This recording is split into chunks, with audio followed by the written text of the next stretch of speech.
বিশেষ বিজ্ঞপ্তি, আসল AKD doctor plus hand sanitizer কিনুন। অসাধু ব্যবসায়ীদের থেকে দূরে থাকুন। Doctor plus, 65/2 MB road, Kolkata 51। Doctor প্লাসের স্যানিটাইজার কেনার সময় এই ঠিকানাটি দেখে কিনুন। সুস্থ থাকুন, সাবধানে থাকুন। নমস্কার, আপনাদের সবাইকে স্বাগত জানিয়ে আমাদের শুরু করছি এখনকার অনুষ্ঠান ডক্টরস অন কল। করোনা সতর্কতা নিয়ে আমাদের পথ চলা। আজকে সঙ্গে রয়েছেন বিশিষ্ট চিকিৎসক ডক্টর রাজদীপ রায়। অনেক অনেক স্বাগত আপনাকে। ডক্টর রায়ের সঙ্গে আমরা এর আগেও অনুষ্ঠান করেছি, আপনারা প্রচুর প্রশ্ন করেছেন। আজকেও আপনাদের জন্য প্রশ্নর জায়গা রয়েছে, ফোন করবেন, প্রশ্ন করবেন। কিন্তু এই যে করোনা শব্দটাকে আমরা পেয়েছি গত এক বছর ধরে, আমরা এর সঙ্গে হ্যাবিচুয়েটেড হয়ে গিয়েছি, কোভিড-19। কিন্তু বিষয় হচ্ছে যে প্রথম স্ট্রেনে কিন্তু আমরা শুধু কোভিড-19 বা করোনাকেই জেনেছি। সেকেন্ড স্ট্রেন যেটা এখন চলছে, যার পিক হয়তো নেমেছে, বা আমি ধরে নিচ্ছি নেমেছে, হয়তো নয় নেমেছে, ডেফিনেটলি নেমেছে, সেক্ষেত্রে দাঁড়িয়ে এর সঙ্গে আরও বেশ কিছু রোগের নাম আমরা পাচ্ছি। এক, মিউকরমাইকোসিস, সাইটোকাইন স্টর্ম, এরকম পাচ্ছি। আজকে আমি এক্ষুনি একটি নিউজ পড়লাম, সেটি হচ্ছে ভদ্রমহিলার 41 বছর বয়স, করোনা থ্রম্বোসিসে তার পা দুটো বাদ চলে গেল। এই যে সেকেন্ড স্ট্রেন শুধু একা নয়, তার আরও উপসর্গকে, আরও রোগ নিয়ে আসছে, এই জায়গাটা যদি একটু ব্যাখ্যা করেন, এই রোগের আক্রান্ত আমরা হচ্ছে কি করে? দেখুন, এই ভাইরাসটা যখন বডিতে ঢোকে, আমাদের ডিফারেন্ট টাইপস অফ যে আমাদের ব্লাড ভেসেলসগুলি আছে, রক্তবাহ, সেই লাইনিংগুলিকে এফেক্ট করে। এবং এফেক্ট করে বলে আমাদের মানে সিম্পলি থ্রম্বোসিস মানে ব্লাড ক্লট।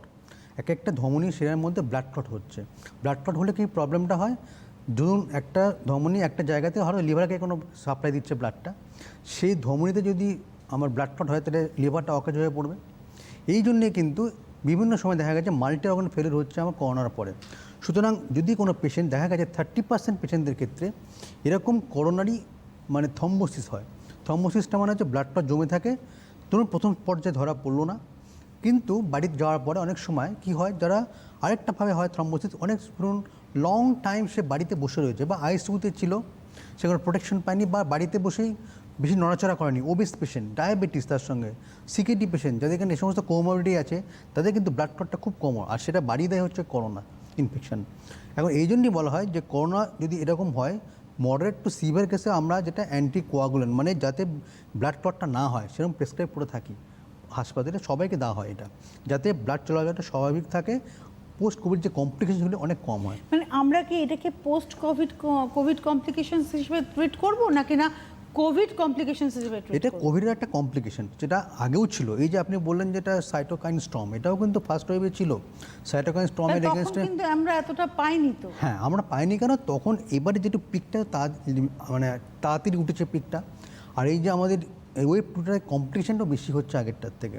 কিন্তু থ্রম্বোসিস এই টার্মটা, তার সঙ্গে আমাদের যে সাইটোকাইন স্টর্ম, এই টার্মগুলো আমার ফার্স্ট ওয়েভও ছিল, কিন্তু সেকেন্ড টাইমে যেটা এটা আরও বেশিভাবে মাত্রায় ধরা পড়ছে পেশেন্টদের ক্ষেত্রে। এর মধ্যে যেটা আপনি বললেন যে হ্যাঁ থ্রম্বোসিস হয়ে গেছিলো, ব্লাড ক্লট গ্যাংগ্রিন হয়ে গেছিলো, জায়গাটা কেটে বাদ দিতে হয়েছে। মানে ভদ্রমহিলার ক্ষেত্রে তিনি করোনা হয়েছিল, ভর্তি হয়েছিলেন, সেখানে ট্রিটমেন্ট হয়েছে, সুস্থ হয়ে বাড়ি ফিরেছেন। বাড়ি ফেরার কিছুদিন মধ্যে পরিবারের লোকেরা দেখছেন যে তার হাতে পায়ে রক্তটা জমাট কালো কালো কালো কালো ছোপ কালো হয়ে গেছে। এবং তারপরে যখন তারা নিয়ে গেছেন সরকারি হসপিটালে, তখন সেখানে ডাক্তাররা বলছেন যে এক্ষেত্রে পচন ধরে গেছে, হাতটা তাও ট্রিটমেন্ট করে সারানো গেছে, কিন্তু পাটা রাখা যাবে না। এটা তো একটা প্যাথেটিক ব্যাপার। সেক্ষেত্রে আমরা এখন যেটা হয়েছে, এবং বয়সটা মাত্র 41। ডিসচার্জ অনেক সময় লিখে দেওয়া হয় যে যদি কোনো এরকম উপসর্গ দেখতে পাওয়া যায়, বা হাতে কালো ছোপ পড়ছে, ব্লিডিং হচ্ছে, এরকম কোনো প্রবলেম হয়, বা ব্লাড ক্লট জমছে, সেক্ষেত্রে কিন্তু সরাসরি আপনার ডাক্তারবাবুর কাছে পরামর্শ নেবেন। আর এখন তো যেটা হচ্ছে খুব কমনলি যেটা এইমাত্র বলেন যে নতুনটা আমার একটা যেটা হচ্ছে ব্ল্যাক ফাঙ্গাস, এটাও কিন্তু ডিসচার্জ করে দেওয়া হচ্ছে। এই থ্রম্বোসিস নিয়ে একটু আলোচনা করে নিয়ে আমি তারপরে আসছি মিউকরমাইকোসিসে। ভেরিকোজ ভেইন যাদের, তাদের তো এমনিতেই ক্লডিং এর একটা সমস্যা থাকছে, তাহলে সেক্ষেত্রে যদি তারা করোনা আক্রান্ত হন, তাহলে তাদের ক্ষেত্রে কি আরেকটু বেশি মানে টেকনিক্যালি আরেকটু বেশি কেয়ার নিতে হবে? এবার দেখতে হবে কাদের মধ্যে করোনা পেশেন্টের কাদের মধ্যে পজিটিভ হলে এই ব্লিডিং টেন্ডেন্সি মানে ক্লটিং টেন্ডেন্সি বেশি হয়। সেটা হচ্ছে যারা অনেক দিন ধরে হয়তো বাড়িতেই বসে আছেন, শুয়ে আছেন, অনেক কোমাটোস পেশেন্ট, যারা অনেক দিন ধরে ধরুন বাড়িতে সেবা চলছে, 1 বছর 2 বছর তারা বাইরে যেতে পারছেন না, তাদের হয়তো শারীরিক অক্ষমতার জন্য। 2 নম্বর হচ্ছে যাদের সুগার আছে, প্রেশার আছে, এরাই কিন্তু। আর হচ্ছে কি যেটা নতুন যেটা দেখা যাচ্ছে, যেহেতু করোনা পেশেন্ট যখন আইসিইউতে ভর্তি হচ্ছে, লং টার্ম আইসিইউ যারা থাকে তাদের ক্ষেত্রে কিন্তু মোবিলাইজেশনটা কমে যায়, বাইরে থেকে হাঁটে না, নামে না, এই সমস্ত। এরা যদি একটু যদি মোবিলাইজ হয় তাহলে কিন্তু এই ক্লটিংটা অনেকটা কমে যায়, ক্লটিং ডিসঅর্ডারটা। মানে আপনি বলছেন মানে নড়াচড়া করতে হবে, মোবিলাইজড হতে হ্যাঁ, হবে। মোবিলাইজ হতে হবে। দেখবেন এটা আনকমন মানে নয় ব্যাপারটা। যে কোনো একটা ধরুন একটা অর্থোপেডিক সার্জারির পরেও কিন্তু থ্রম্বোসিস হয়। এই জন্য বলা হয় খুব তাড়াতাড়ি আমাদের অপারেশনের পরে ধরুন একটা পায়ের হয়তো ফিমার ফ্র্যাকচার, পা ভেঙে গেল, সঙ্গে সঙ্গে তাকে কিন্তু মোবিলাইজ করার জন্য নাও মানে একটা প্লাস্টার করে দেওয়ার পরে হেপারিন নামক একটা ইঞ্জেকশন দেওয়া হয়, সেটা অ্যান্টি কোয়াগুলেশন যাতে রক্ত চলাচল ঠিক থাকে আর থ্রম্বোসিস যেন না হয়। এই সমস্ত প্রোটোকলগুলি কিন্তু এখন করোনাতেও দেখা যাচ্ছে যে 30% পপুলেশনের ক্ষেত্রে এরকম থ্রম্বোসিস হচ্ছে। সেক্ষেত্রে আমাদের এখনও কিন্তু প্রোটোকল আছে, অবশ্যই আমাদের লো মলিকুলার হেপারিন দেওয়া হয়, তারপরে যখন ডিসচার্জ হয় তখন মুখে ওষুধ দেওয়া হয় যাতে এই থ্রম্বোসিসটা না হয় আর আমাদের যেই মতো যেটা বললেন যে আমাদের ডিফারেন্ট টাইপ অফ ভাইটাল যে অর্গানগুলো আছে সেগুলো যেন নষ্ট না হয়। আমি ডক্টর রায় একটা প্রশ্ন করি, যেটা অ্যাসপিরিন জাতীয় ওষুধ খাচ্ছেন রক্তটাকে তরল রাখার জন্য, তাই তো? অ্যাসপিরিনের কাজ তাই, বিশেষ করে হৃদরোগীর রোগে যারা ভুগছেন তারা এটা খান। তো তাদের ক্ষেত্রে কি থ্রম্বোসিস হওয়ার সম্ভাবনা বেশি থাকবে? আমি যেরকম ভেরিকোজ ভেনের ক্ষেত্রে প্রশ্ন করলাম, এরা কি একটু প্রোন টু থ্রম্বোসিস হবেন?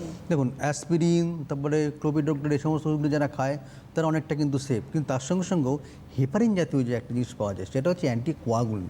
এই হেপারিন যতক্ষণ না দেওয়া হচ্ছে ততদিন কিন্তু এই ক্লটিং ডিজিজ থ্রম্বোসিসটা কিন্তু আমরা আটকাতে পারবো না। এই জন্যই মডারেট টু সিভিয়ার যাদের যে সমস্ত পেশেন্টের শ্বাসকষ্ট বা ডিফারেন্ট টাইপস অফ যাদের এই ক্যাটাগরিতে পড়ে মডারেট টু সিভিয়ার পেশেন্ট যারা হাসপাতালে ভর্তি হচ্ছে, তাদের কিন্তু প্রোটোকলের মধ্যে আছে যে একটা এরকম অ্যান্টি কোয়াগুলেন্ট একটা ইঞ্জেকশন দিয়ে রাখতে যাতে তার থ্রম্বোসিস না হয় in future post Covid complication. এই যে এইমাত্র বললেন যাতে নেক্রোসিস না হয়, পায়ে কোনো গ্যাংগ্রিন না হয়, তাহলে কিন্তু সেই অর্গানটা না নষ্ট হয়। আমরা এর আগেও দেখেছি যাদের হাই ব্লাড সুগার তাদের কিন্তু অঙ্গহানি হয়, বিশেষ করে পায়ে তাদের খুব এফেক্ট পড়ে, সেটা কি এর সঙ্গে রিলেটেড না? হ্যাঁ, দেখুন এবার কি হয় সেটা আবার অন্যরকম। যে সুগারের পেশেন্টদের ক্ষেত্রে আবার হচ্ছে কি হয়, যদি অ্যাডিকুয়েট আমার সুগারটা কন্ট্রোল না হয় সেক্ষেত্রে কিন্তু পায়ে পচন হয়, নেক্রোসিস হয়, গ্যাংগ্রিন হয়, সেটা হচ্ছে আলাদা। সেখানেও আমার কি হয়, আর্টারিতে ব্লাড সার্কুলেশন কম হয়, যদি আমি ঠিকঠাক করে ঠিক সময়ে ট্রিটমেন্ট আমি না করতে পারি তো সেই পাটা কিন্তু কাটা যায়। সুতরাং একে বলে ডায়াবেটিক ফুড, সুতরাং ভালো করে পাটাকে কেয়ার নিতে হয় ডায়াবেটিক। তাহলে এই করোনা থ্রম্বোসিসের কি মানে উপসর্গটাকে আগে থেকে নোটিস করা যায় যে হ্যাঁ আমি নোটিস করলাম, এবার তাহলে আমি ডাক্তারের কাছে যাব? কারণ এই ভদ্রমহিলার ক্ষেত্রে কি নোটিসটা অনেক পরে হয়েছে বলে আপনি মনে করেন? না না না, ব্যাপারটা হচ্ছে কি অনেক ব্লাড প্যারামিটার আছে, সেই টেস্টগুলি করতে হবে। যে আমার কোয়াগুলেশন প্রোফাইল দেখতে হয় যে কোনো এতে কোনো গন্ডগোল আছে নাকি। যদি গন্ডগোল থাকে বা আমার যদি এরকম পেশেন্ট থাকে সিভিয়ারলি ইল পেশেন্ট, তাদের ক্ষেত্রে প্রথম থেকে দিয়ে দিই। আর যদি এরকম থাকে যে মাইল্ড টু মডারেট যদি এরকম পেশেন্ট, আমরা অনেক সময় করে নিই যে টেস্টিংগুলি আপনি করে নিন, মনে হচ্ছে আপনার কিছু হয়তো গন্ডগোল থাকতে পারে, সেক্ষেত্রে আমরা কিন্তু অ্যান্টিকোয়াগুলেন্ট প্রেসক্রাইব করি। আপনারা ফোন করতে পারেন আমাদের সঙ্গে কথা বলার জন্য, মানে ডাক্তারবাবুর সাথে কথা বলার জন্য। দেখুন ফোন নাম্বার যাচ্ছে, সরাসরি কথা বলার নাম্বারে ফোন করুন যদি কোনো প্রশ্ন থাকে। তবে হ্যাঁ, ভ্যাকসিনেশন নিয়ে প্রচুর প্রশ্ন আপনাদের, আর একই প্রশ্ন হয়তো আমরা সারা সপ্তাহ ধরে পাই। তারপরেও বলবো ফোন করুন, কারণ আপনাদের কোয়ারিজ রয়েছে। এইবারে যেটা বলবো যে এই যে করোনার আমরা মিউকরমাইকোসিস পেলাম, করোনার অনেকগুলো উপসর্গ, মানে করোনা রোগের হাত ধরে আমরা অনেকগুলো রোগ পাচ্ছি। যদিও এটা নিয়ে আলোচনা করতে গিয়ে একটা জিনিস উপলব্ধি করেছি যে মিউকরমাইকোসিস আগেও ছিল, পরেও থাকবে। কিন্তু বিষয় হচ্ছে যে আমরা অনেকগুলো কালার পাচ্ছি, ব্ল্যাক ফাঙ্গাস পেলাম, ইয়েলো ফাঙ্গাস পেয়েছি, হোয়াইট তো রয়েছে, আরও কি কিছু কালার পাবো? না না, ব্যাপারটা দেখুন যেটা স্পষ্টভাবে বলি, ব্ল্যাক ফাঙ্গাস কিন্তু আর মিউকরমাইকোসিস আলাদা। ব্ল্যাক ফাঙ্গাস মানে হচ্ছে একটা গ্রুপের ফাঙ্গাস, তারা ডিমেটিশিয়াস ফাঙ্গাস বলে, যাদের আমাদের যে কোষ প্রাচীরটা কালো রঙের হয়, যেমন স্টেন করে কালো রঙের দেখতে হয়। মিউকরমাইকোসিস এখানে কেন টার্মটা এসছে, কারণ ওই যে রঙটা হয় আমাদের নাকের ভিতরে যেটা প্রবলেমটা হয় সেটা কালো রঙের দেখতে, তাই জন্য এটাকে বলা হচ্ছে ব্ল্যাক ফাঙ্গাস। কিন্তু আইডিয়ালি কিন্তু স্টেন করে ব্ল্যাক ফাঙ্গাস থাকে না। এবার হচ্ছে কি এই মিউকরমাইকোসিসের যে প্রবলেমগুলি হয় তা সেটা আমার নাক বা মুখের উপরে যে প্রবলেমটা কালো রঙের যেটা হয়ে যায়, অনেকে দূর থেকে দেখে বোঝে আর মনে হচ্ছে এটা ছত্রাক পাবো আর কালো রঙ, তাই জন্য ব্ল্যাক ফাঙ্গাস। সেটা কি বাইরেও হতে পারে? হ্যাঁ, ব্যাপারটা শুরু হয় নাকের ভিতরে সেপ্টাম থেকে, এটা গ্রোথ থেকে সেটা বাইরে বেরিয়ে আসতে পারে। পুরো নাক এই মুখের জায়গাটাতে এরকম কালো রঙের একটা প্যাচ হয়ে থাকে। তার সঙ্গে সঙ্গে তো আমরা জানি না, আমরা আগেও বলেছি যে একদিকের আমার মুখটা ফুলে যেতে পারে। আর এইবারে যে স্ট্রেনটা সেকেন্ড ওয়েভে, যেটা অন্যান্য মিউকরমাইকোসিসে দেখতে পাওয়া যায়নি, সেটা হচ্ছে জ ইনভলভমেন্ট। ভিতরে যে আমাদের মাড়িতে প্রবলেম হচ্ছে, সেখান থেকে দাঁত অনেক সময় নড়ে যাচ্ছে, অনেক বলেছে এই প্রেজেন্টেশনটা করছে সেকেন্ড ওয়েভে, যে দাঁতটা খুলে যাচ্ছে। এটা কিন্তু একটা মিউকরমাইকোসিসের ব্যাপার। আর তার সঙ্গে সঙ্গে তো খুব কমপ্লিকেশন যেটা হয় সেটা হচ্ছে ব্লাইন্ডনেস, চোখে নাও দেখতে পারে যদি আমি ঠিকঠাক করে অ্যাডিকুয়েট টাইম আমি না করি আমি ট্রিটমেন্টটা। এই অ্যাডিকুয়েট টাইম বলতে আপনি ঠিক কোন সময়টাকে বোঝান? এবার দেখুন, সাধারণত দেখতে পাওয়া যায় যে কোনো করোনা পেশেন্টের এখন যেটা সেকেন্ড ওয়েভে যেটা হচ্ছে আমরা বলি 8 দিনের পর থেকে এইটা শুরু হয় এই প্রবলেমটা। যদি কোনো রকম প্রবলেম শুরু হয় চোখের মানে মধ্যে করোনায় আক্রান্ত হলাম, কোনো আক্রান্ত মানে হলাম, করোনার উপসর্গের সেখান থেকে অ্যাকচুয়ালি হয় কি করোনায় উপসর্গটা আমরা উপসর্গ। ধরি না, আমরা ধরি যেদিনকে আমার পজিটিভ রেজাল্ট হলো সেদিন থেকে। হ্যাঁ সেটাই, জ্বর হলো, কাশি হলো, সাসপেক্টেড মনে হচ্ছে নাকে গন্ধ চলে গেল, সেখান থেকে আমি দেখলাম যে মানে মোটামুটি মিউকোরমাইকোসিসটা যেটা 8 দিনের থেকে শুরু হয়, 8 দিন পর থেকে শুরু হয়। তখনই এই জন্য বলা হয় ধরুন একটা পেশেন্ট মাইল্ড আছে, ভালো পেশেন্ট অ্যাসিমটোমেটিক বা মডারেট, তাদের কাছে ডিসচার্জ সামারিতে লিখে দেওয়া হয়। যদি আপনি বাড়িতে গিয়ে যদি দেখতে পারেন যে এরকম একটা প্রবলেম হচ্ছে, আপনার একদিকে মনে হচ্ছে এরকম ফুলে গেছে, চোখে দেখতে পাচ্ছেন না বা নাক দিয়ে জল বেরোচ্ছে, সেক্ষেত্রে ইমিডিয়েটলি ডাক্তারের পরামর্শ নিন, যেটা এই কিছুদিন আগেই সেইটা গাইডলাইন্সে এসছে। আর একটা টেলিফোন নিয়ে আমরা এগোচ্ছি। নমস্কার, কে রয়েছেন? আমি কণিকা রায় বলছি। নমস্কার। হ্যাঁ বলুন, কোথা থেকে বলছেন? আমি যাদবপুর বিক্রমগড় থেকে বলছি। হ্যাঁ বলুন। হ্যাঁ বলছি, আমি কালকে ভ্যাকসিন দেবো। আমার 2 হাতে যে জায়গাটায় ভ্যাকসিন হবে সেই জায়গাটা খুব ব্যথা, হাত উপরে তুলতে পারি না, পিছন দিকে নিতে পারি না, এত ব্যথা। এমনি কাজ করতে কোনো অসুবিধা হয় না। আমি কি ভ্যাকসিন দিতে পারি? আপনি কোন যে হাতে নেবেন সেই হাতে ব্যথা হবে তাই ভেবে আপনি বলছেন? না, আছে ব্যথা, ব্যথা আছে। হ্যাঁ, তাই ব্যথা হবে সেটা না, ব্যথাটা আছে তো, কোনো অসুবিধা হবে না তো? দুটো হাতেই কি ব্যথা আছে আপনার? 2 হাতেই ব্যথা? এক হাতে কম, ডান হাতেটা খুব বেশি। সাধারণত আমরা যেটা বলি, এই যে ভ্যাকসিনেশন নিচ্ছেন ঠিক আছে, কিন্তু ভ্যাকসিনেশন নেওয়ার সময় যদি আপনার জ্বর থাকে, গা হাত পা ব্যথা থাকে বা কোনো অ্যালার্জি থাকে, আগে ধরুন কেউ ফার্স্ট ডোজ নিল, সেটাতে অ্যালার্জি বেরোলো, তাহলে কিন্তু আমরা বলি তাদেরকে এই ভ্যাকসিনটা না নিতে হয়। সুতরাং কিন্তু ওয়েট করুন, জ্বর বা যদি এরকম গা হাত পা ব্যথা থাকে তাহলে সেটা সারিয়ে নিন, তারপর আপনি ভ্যাকসিনেশন নিন। এইগুলো কিন্তু প্রোটোকলটা মেনে চলতে হবে। হট করে নিয়ে লাভ নেই, কারণ না পরেই 24 ঘন্টার মধ্যে জ্বর আসবে, হাতের জায়গাটা ফুলে যেতে পারে, ব্যথা বাড়তে পারে, সেক্ষেত্রে গণ্ডগোল হয়ে যেতে পারে। সুতরাং একটু ওয়েট করুন, ব্যথাটা কমুক, তারপরে আপনি ভ্যাকসিনটা কিন্তু নিন। ভ্যাকসিনটা নিতে হবে। ভ্যাকসিনটা নিতে হবে। মানে এই যে করোনার ক্ষেত্রে আমরা বারবারই বলছি কোভিড বিহেভিয়ার, এক্ষেত্রে মাস্ক, স্যানিটাইজার আর ফিজিক্যাল ডিস্টেন্সের সঙ্গে কিন্তু ভ্যাকসিনেশনটা একটা পার্ট। মানে এখন 4টে স্তম্ভের উপরে দাঁড়িয়ে আছে কিন্তু আমরা করোনামুক্ত দেশ। করোনামুক্ত দেশ আমরা পাবোই, কিন্তু এই 4টে স্তম্ভকে আমাকে পর মানে মেনে চলতে হবে। নমস্কার, কে রয়েছেন? হ্যাঁ নমস্কার ডক্টর বাবু, আমি মসলন্দপুর থেকে পলাশ কুমার রাহা বলছি। বলুন। হ্যাঁ বলছি যে 10 দিন হয়েছে কোভিড টেস্ট আমাদের পজিটিভ এসছে, 10 দিন হয়েছে, এখন আইসোলেশনে আছে। তা এটা এখন মাথার যন্ত্রণা, আজকে সকাল থেকে মাথার যন্ত্রণা করছে আর একটু সঙ্গে বমি হচ্ছে, হালকা হালকা বমি হচ্ছে আর মাথার যন্ত্রণা প্রচন্ড। আজকে 10 দিন হলো, তাই এটা কিভাবে নিরাময় করবো আর এতে কোনো ভয়ের কোনো ব্যাপার আছে কিনা? ঠিক আছে, আপনি 10 দিন আছেন, আইসোলেশনে আছেন, আরও 7 দিন আপনাকে থাকতে হবে। এই সমস্ত ছোটোখাটো প্রবলেম কিন্তু কোভিড-19 হচ্ছে। একদিন হয়তো জ্বর বাড়তে পারে, বমি হতে পারে। হ্যাঁ হ্যাঁ অক্সিমিটারটা ম্যান্ডেটরি। হ্যাঁ, এখন যেটা করতে হবে আপনাকে, যদি বমি হয় ডাক্তারের পরামর্শে বমির ওষুধ খেতে হবে, জ্বরের ওষুধ খেতে হবে, গা হাত পা ব্যথা, মাথা ব্যথা তার ওষুধ খেতে হবে। কমন সিমটোমেটিক যে সমস্ত ট্রিটমেন্ট আপনার সেগুলি করতে হবে। করলে আর তার সঙ্গে সঙ্গে যেটা আপনি বললেন এইমাত্র, যে অক্সিমিটারটা রেখে দেওয়া, স্যাচুরেশনটা দেখা, কারণ ওই স্যাচুরেশনটা ভেরি ইম্পর্টেন্ট, যে আপনার অক্সিজেন স্যাচুরেশনটা কমছে না, সেক্ষেত্রে কিন্তু একটা প্রবলেম হয়ে যেতে পারে। যদি 92% কম হয়ে যায়, সঙ্গে সঙ্গে আপনাকে নয় অক্সিজেন নয় হাসপাতালের ব্যবস্থা করতে হবে। করোনার ভাইরাসটা এক একজনের শরীরে এক এক রকমের ইম্প্যাক্ট তৈরি করছে। কারোর ক্ষেত্রে শরীরে ঢুকছে 2 দিন 3 দিন পরে অটোমেটিক্যালি শরীরের ইমিউনিটি তাকে নষ্ট করে দিচ্ছে, বড়জোর 5 দিন। কারোর ক্ষেত্রে কিন্তু সেটা ছেয়ে যাচ্ছে সারা শরীরে, এবং কারোর ক্ষেত্রে সেটা ফ্যাটাল কেসের দিকে নিয়ে যাচ্ছে। এই যে 3টে স্টেপ বা 3 ক্যাটেগরি অফ পিপল, এই জায়গাটা যদি একটু আলোচনা করেন। হ্যাঁ, এবার ব্যাপারটা হচ্ছে কেউ জানে না কে কীভাবে ইনফেক্টেড হচ্ছে। কারণ কিছুদিন আগেই খবর পেলাম যে 32 ইয়ার্স এজেড, 30, তার কোনো কোমরবিডিটি নেই একটা ছেলে, সে কোভিড আক্রান্ত হয়ে মারা গেল। কিন্তু আবার দেখতে পাচ্ছি 85 ইয়ার্স, 91 ইয়ার্স এজ। আমি গতকালই খবর পড়লাম যে 91 এজ, তিনি কিন্তু সুস্থ হয়ে বাড়ি ফিরছেন। এবার কে কার কীভাবে ইনফেক্টেড হবে সেটা ডিপেন্ড করে হচ্ছে ভাইরাসটা কত অ্যামাউন্টে ঢুকলো বডিতে, অ্যামাউন্টটা ভীষণ ইম্পর্টেন্ট। এটা ভেরি ইম্পর্টেন্ট। সে কতভাবে এক্সপোজ হলো, একটা ভেরি ইম্পর্টেন্ট। 2 নম্বর হচ্ছে ভিতরে কতদিন ছিল, সে কি কোনো নিচে নাকি মেজারমেন্ট। অনেকে কী আছে বুঝতে পারছে আমার জ্বর সর্দি কাশি হয়েছে, রেস্ট না নিয়ে কাজ করছে, সে মেন্টাল আমাদের অ্যাক্টিভিটিস করে যাচ্ছে, সেগুলো আমরা বলি এই সময়টা না করতে। আর তার সঙ্গে সঙ্গে কমপ্লিকেশন শুরু হয়ে গেছে, তখনও কিন্তু সে অনেক সময় ডাক্তারবাবুর কাছে যাচ্ছে না, হাইট করে যাচ্ছে, টেস্টিং করাচ্ছে না। এখনও পর্যন্ত অনেক জায়গায় দেখতে পাচ্ছি এখনও পর্যন্ত জ্বর হলে কাশি হলে টেস্টিংটা এখনও পর্যন্ত করাচ্ছে না। একটাই ভয়, যদি কোভিড পজিটিভ যে কী হবে, কিছু হয়নি। এখন তো সেকেন্ড ওয়েভ আছে, অনেকেই এখন মানুষ সচেতন, অনেকেই এখন গ্লাভস মানে মাস্ক পরছে, তারপরে স্যানিটাইজার ইউজ করছে। এখন কিন্তু দেখতে পাচ্ছি লকডাউনে কিন্তু বাইরে রাত্রেবেলা কাউকে দেখতেও পাচ্ছে না। এবারে কিন্তু খুব ভালোভাবে লকডাউন মানা হচ্ছে। সুতরাং এই সময়টা যদি আপনি নিজের টেস্টটা না করান তাহলে আমরা ধরতে পারছি না। এই ধরতে পারছি না যে টেস্ট না করার জন্য, সেক্ষেত্রে যখন প্রবলেম হয়ে যাচ্ছে, কমপ্লিকেশন হয়ে গেলে হাসপাতালে গেলেই প্রবলেম হয়ে যাচ্ছে, কারণ দেখতে পাচ্ছি না কোভিড টেস্টের রিপোর্টটা কী। অ্যাকচুয়ালি আমরা তো অ্যাসাম্পটোমেটিক যেটা তাদেরকে বুঝতেই পারছি না।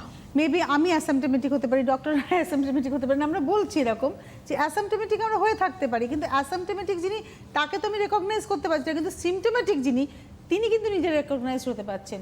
সেই কারণেই কিন্তু মাস্ক পরা, মানে মাস্ক পরাটা ওই কারণেই যে আমি যদি অ্যাসিম্পটোমেটিকও হয়ে থাকি আমার দ্বারা কেউ ছড়াবে না। আর অনেকেরই ধারণা যে এটা মানে মানুষের সঙ্গে মানুষ কথা বলে লাফিয়ে গিয়ে করোনা আপনার গা মানে নাক মুখ দিয়ে প্রবেশ করে যাবে, ব্যাপারটা তো তা নয়। না, আমি যদি দুজনেই মাস্ক পরে থাকে তাহলে একদম চান্সই নেই, একদম লেস চান্স। হ্যাঁ, যদি তারপর যদি দুটো মাস্ক পরে থাকে চান্সই নেই কোনো। কিন্তু একজন মাস্ক পরে আছে, একজন মাস্ক পরে নেই, সেক্ষেত্রে 50 to 75% চান্স থেকে যায়। একদম। নমস্কার, কে রয়েছেন? আমার ডক্টর হরিদাস কর্মকার, গ্রামীণ প্র্যাকটিশনার একজন।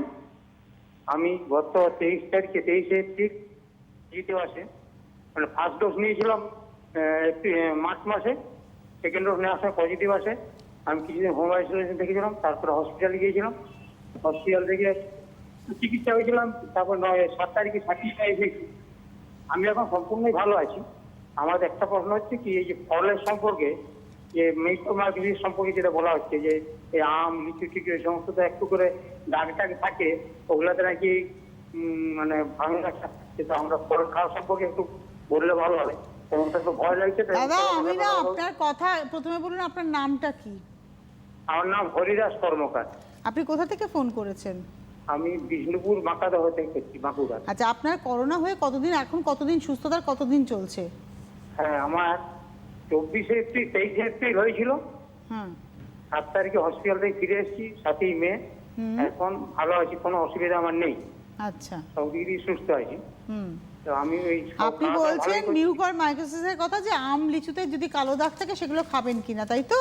হ্যাঁ, বা পেঁপে এই সমস্ত ওগুলো থেকে মিউকরমাইকোসিস আপনার শরীরে আসতে পারে কিনা। ঠিক আছে, সঙ্গে থাকুন। এখন দেখুন, এমনি এই যে মিউকরমাইকোসিস অনেক সময় কিছু কিছু জায়গায় ইনার্ট জাতীয় অবজেক্টে দেখতে পাওয়া যায়। ধরুন অনেক সময় যে আমাদের যে বেকারিতে যেটা আছে, পাউরুটিতে অনেক সময় দেখতে পাওয়া যায়। সেগুলি যখন আমরা দেখতে পাচ্ছি এরকম কিছু থাকে যদি এরকম, সেক্ষেত্রে কিন্তু আমাকে বেছে খেতে হবে। আবার কিছু কিছু ফাঙ্গাস যেন মনে হয় এটা মিউকর বা রাইজোপাসের মতো, আবার সেগুলি না। অনেক সময় প্রুফ করা গেছে যে অনেক সময় দেখবেন যখন ফ্রিজের ভিতরে অনেক কালো রঙের দেখতে পাওয়া যায় ছত্রাকের মতো, ওটা কিন্তু মিউকর বা রাইজোপাস নয়। তাই জন্য আমরা বলবো, যখন কোনো খাবার যদি এরকম কালো স্পট থাকে বা এরকম পাউরুটি যেটা আমার কন্টামিনেটেড হয়ে গেছে, সেগুলো না খাওয়াই ভালো। উনি বলছেন ফলের কথা। হ্যাঁ, ফলের কথা হচ্ছে আম লিচু, এই যে কালোগুলি, ওই কালো দাগগুলি কিন্তু এরকম ফাঙ্গাসের নয়। সেটা ওটার ক্ষেত্রে ওটার ব্যাপারটা একটু ভুল ধারণা, আপনাদের ভুল। সুতরাং যদি আপনাকে খেতে হয় সেটাকে অবশ্যই, আপনারা তো যে লিচুটা নিচ্ছেন আপনারা সে পরিষ্কার করে নিচ্ছেন, অবশ্যই সে পরিষ্কার করে ভিতরে যে খোসাটা ছাড়িয়ে ভিতরটা খাচ্ছেন। তো এটা কিন্তু না বাইরেটা দিয়ে শুদ্ধ খাচ্ছেন, যা যদি থাকে সেটা বাইরেটা থাকবে, যদি কিছু থাকে সেটা অন্য ফাঙ্গাস থাকতে পারে, মিউকোরাইজোপাস না। সুতরাং যখন সিলেকশন করবেন সেটা পরিষ্কার করে ধুয়ে খাবারটা খাবেন। যাই খান না কেন পরিচ্ছন্নতা ভীষণ দরকার, পরিষ্কার পরিচ্ছন্ন শব্দটাকে কিন্তু আমাদের নিয়ে চলতে হবে। আমরা এবারে চলে আসি আলোচনাতে, ভ্যাকসিনেশনের আলোচনাতে আসবো। তবে তার আগে এই যে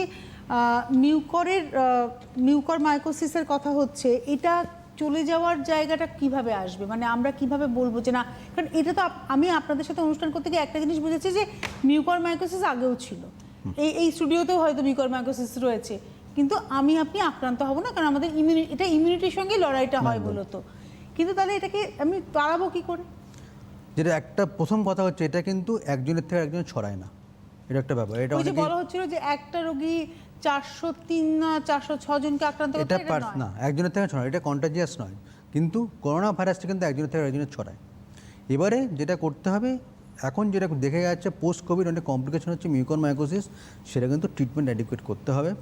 কারণ কি, কারণটা একটাই, সেটা হচ্ছে এই সমস্ত স্টেরয়েডের ইউজ বেশি করে করা, যেটা হচ্ছে সেটাকে কমাতে হবে।